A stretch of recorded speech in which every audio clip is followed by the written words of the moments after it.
Hello students, मैं पद्मजा जोशी। हिंदी व्याकरण के अंतर्गत हम लोगों ने पिछले वीडियो में मुहावरों के बारे में अध्ययन किया था। आज हम अध्ययन करेंगे लोकोक्तियाँ या कहावतें। देखिए, ये सब आपस में मिलते जुलते ही हैं, बहुत अंतर इनमें नहीं है। अब मुहावरे पिछले वीडियो में हमने पढ़ा था, मुहावरे किसे कहते हैं, मुहावरे के कुछ उदाहरण देखे थे। तो आज इसी पाठ का दूसरा अंश है लोकोक्तियाँ। लोकोक्तियों को कहा जाता है कहावतें, जो बोलचाल की भाषा में लोग एक दूसरे से बातचीत में कहते हैं, उन्हें कहते हैं लोकोक्तियाँ या कहावतें। तो आज के वीडियो में हम लोगों को अध्ययन करना है लोकोक्तियाँ या कहावतों के बारे में। देखिए, लोक और उक्ति, इन दो शब्दों के योग से लोकोक्ति शब्द का निर्माण हुआ है। लोकोक्ति का अर्थ है लोगों में प्रसिद्ध बात। लोकोक्ति का क्या अर्थ है? लोकोक्ति का अर्थ है लोगों में प्रसिद्ध बात। लोकोक्ति या कहावत कोई प्रसंगवश ही कही जाती है।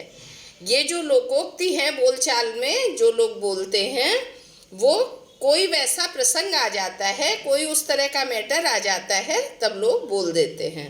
कुछ लोकोक्तियाँ अर्थ और प्रयोग सहित दी जा रही हैं। अब आगे हम अध्ययन करेंगे कुछ प्रमुख लोकोक्तियों के बारे में, उनके अर्थ के बारे में, और किस तरह से लोग वाक्य में उनका प्रयोग करते हैं, इसके बारे में। ओके स्टूडेंट्स, अब देखिए, नंबर 1 है अधजल गगरी छलकत जाए।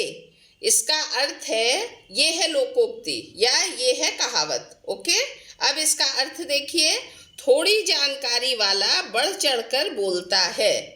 थोड़ी जानकारी वाला व्यक्ति बढ़ चढ़कर जब बोलता है, तब हम कहते हैं अधजल गगरी छलकत जाए। इसका उदाहरण देखिए, भुवन ने थोड़ा बहुत पढ़ना क्या जान लिया कि अच्छे अच्छे पढ़े लिखे से टकरा जाता है। सच ही कहा गया है, अधजल गगरी छलकत जाए।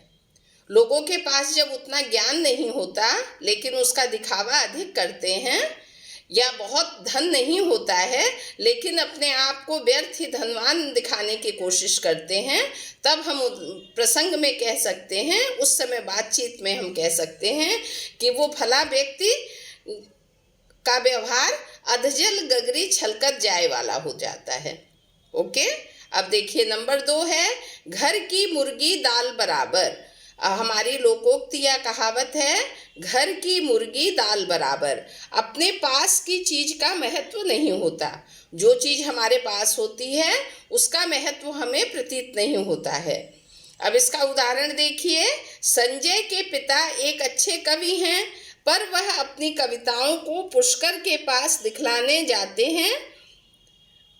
ठीक है, यह बात कही गई है कि घर की मुर्गी दाल बराबर, यानी संजय के पिता एक बहुत अच्छे कवि हैं, लेकिन उनके घर के लोग उनकी कविताओं का और उनका उतना महत्व नहीं देते हैं जितना बाहर के लोग महत्व देते हैं।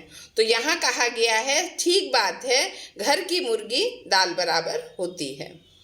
ठीक है, अब आगे देखिए, नंबर 3, ऊंची दुकान फीके पकवान। लोकोक्ति और कहावतों में क्या है तीसरा नंबर? ऊंची दुकान फीके पकवान।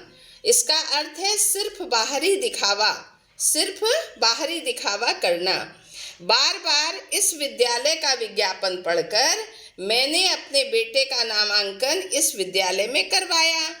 आज साल भर हो गए, पर उतना का उतना ही जानता है।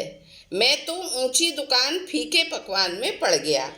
बाहरी दिखावा करना, ऊंची दुकान फीके पकवान, यानी जब बार बार विद्यालय का उदाहरण में दिया है कि मैंने बार बार किसी बड़े विद्यालय का विज्ञापन देखा और वहाँ जाके विज्ञापन से प्रभावित होकर अपने बेटे का नामांकन करवा दिया, नाम लिखवा दिया, लेकिन वहाँ पे उसको थोड़ा भी अक्षर ज्ञान नहीं हो सका। तो वह व्यक्ति कहता है कि मैं तो ऊंची दुकान फीके पकवान में पड़ गया। ओके स्टूडेंट्स, अब देखिए नंबर 4,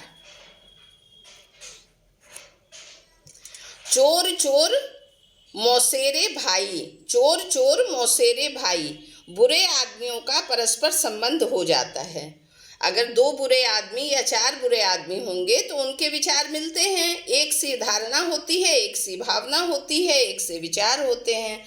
तो जो बुरे लोग होते हैं उनका आपस में संगठन आसानी से हो जाता है। विजय, तुमने तो यह देखा कि वह नेता आकर क्या क्या बोल गया, पर उनकी बातों में हमें न आना है। यह दूसरा थोड़े निकलेगा, सभी चोर चोर मौसेरे भाई हैं। जीतने के बाद यह भी वही अकड़ दिखाएगा। मतलब एक नेता है, अगर वो भाषण दे रहे हैं और बढ़ चढ़ करके बता रहे हैं तो ये भी और नेताओं की तरह से ही चुनाव के बाद दिखाई नहीं देंगे और कोई विकास कार्य नहीं करेंगे। चोर चोर मौसेरे भाई, बुरे आदमियों का परस्पर संबंध आसानी से हो जाता है। अब नंबर 5 देखिए, डूबते को तिनके का सहारा। ये हमारी लोकोक्ति है, कहावत है। असहाय को तनिक भी सहारा काफ़ी होता है। असहाय को, कमज़ोर व्यक्ति को थोड़ा सा भी समय पे सहारा मिल जाए तो वो पर्याप्त होता है। भैया, मैं तुम्हारा लाख लाख शुक्रगुजार रहूँगा। इस स्थिति में तुमने पैसों की मदद करके डूबते को तिनके का सहारा बनने का काम किया है। अब मैं अपनी पत्नी का अच्छी तरह से इलाज करवाऊँगा। तो वो व्यक्ति दूसरे व्यक्ति को धन्यवाद देता है और कहता है कि असहाय व्यक्ति को, देखिए लोकोक्ति और कहावत है, डूबते को तिनके का सहारा, और इसका अर्थ है असहाय को तनिक सा भी सहारा काफ़ी होता है अगर वो समय पे मिल जाए। तो एक व्यक्ति दूसरे से कहता है, भैया मैं तुम्हारा लाख लाख शुक्रगुजार रहूँगा। इस स्थिति में तुमने पैसों की मदद करके डूबते को तिनके का सहारा बनने का काम किया है। अब मैं अपनी पत्नी का अच्छी तरह से इलाज कर पाऊँगा। ओके स्टूडेंट्स, आज हमने लोकोक्तियाँ और कहावतों के बारे में उदाहरण सहित अध्ययन किया, इसकी परिभाषा को जाना और समझा है, और पिछले वीडियो में हमने मुहावरों के बारे में जाना है। ये सभी चीज़ें एक ही पाठ के अंतर्गत हैं, बस केवल उसका शीर्षक अलग है, टॉपिक अलग है। Okay students, thank you so much.